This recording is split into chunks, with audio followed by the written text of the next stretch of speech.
संभल कर चलिए। छोटे जानवरों को नदी पार करना हो तो वो पानी में तेजी से चलकर निकल जाते हैं, मगर हाथी जब किसी नदी को पार करता है तो वो तेजी से चलने के बजाय हर कदम पर रुक रुक कर चलता है। वो हर कदम निहायत एहतियात से रखता हुआ आगे बढ़ता है। इस फर्क की वजह यह है कि छोटे जानवरों के लिए कोई खतरा नहीं। पानी के नीचे मिट्टी नरम हो या सख्त, उनका हल्का फुल्का जिस्म बआसानी उससे गुजर जाता है। मगर हाथी गैर मामूली तौर पर बड़ा जानवर है।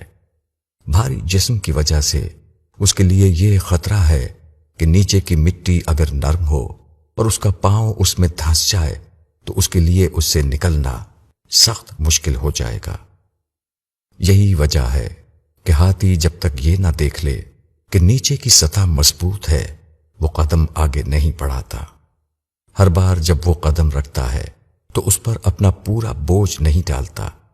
वो हल्का कदम रखकर पहले उसकी नरमी और सख्ती को आजमाता है, और जब अंदाजा कर लेता है कि जमीन सख्त है, उसी वक्त उस पर अपना पूरा बोझ रखकर आगे बढ़ता है।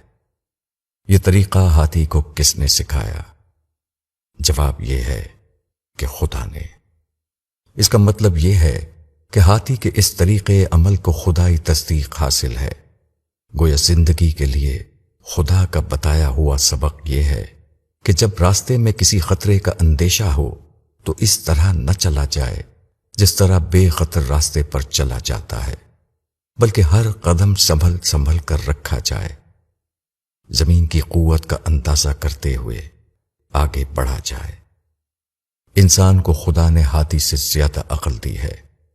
जहां बारूद के जखीरे हों वहां आदमी दिया सलाई नहीं जलाता। जिस ट्रेन में पेट्रोल के डब्बे लगे हुए हों उसका ड्राइवर बेएहतियाती के साथ उसकी शेंटिंग नहीं करता। मगर इसी उसूल को अक्सर लोग समाजी जिंदगी में भूल जाते हैं।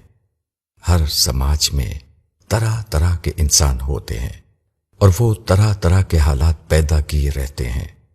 समाज में कहीं दलदल होता है और कहीं पेट्रोल, कहीं कांटा होता है और कहीं गढ़ा।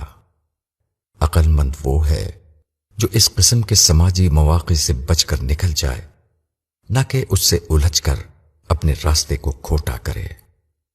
जिस आदमी के सामने कोई मकसद हो वो रास्ते की नाखुशगवारियों से कभी नहीं उलझेगा, क्योंकि वो जानता है कि उनसे उलझना अपने आप को मकसद से दूर कर लेना है। मकसद आदमी की तवज्जो आगे की तरफ होती है, न कि दाएं बाएं की तरफ।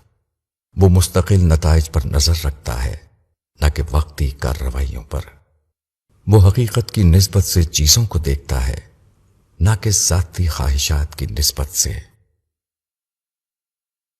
मौलाना वहीदुद्दीन खान।